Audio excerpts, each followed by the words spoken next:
Hello po, for today's video ay hindi muna po tayo magluluto kundi mamamasyal muna po tayo dito sa amin sa Bicol. Nandito po pala kami sa farm plate. Dito po matatagpuan ang pinakamaliit na chapel dito po sa Pilipinas. Magmula po doon sa welcome to farm plate, may lalakarin po tayo ng konti. Medyo po paakyat at pababa.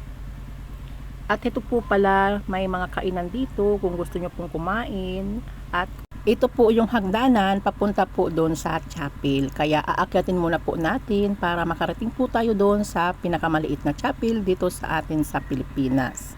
Pag akyat po natin dito sa hagdanan, heto na po, matatanaw na po natin ang pinakamaliit na chapel dito po sa Pilipinas or dito po sa amin sa Bicol. At kasama ko po pala ang aking asawa at hindi ko naman po ito inaasahan na makakarating po kami dito.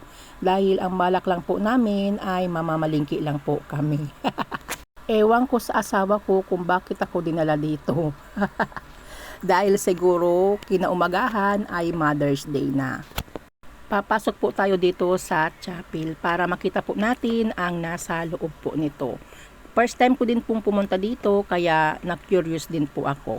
Tara, samahan niyo po ako dito sa loob. At heto po ang nasa loob ng chapel.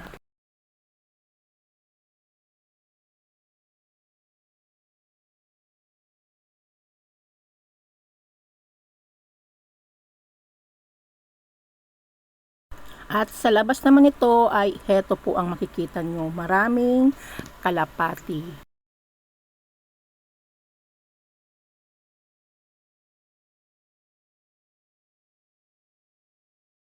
Sa bandang baba po, may campsite din po dyan.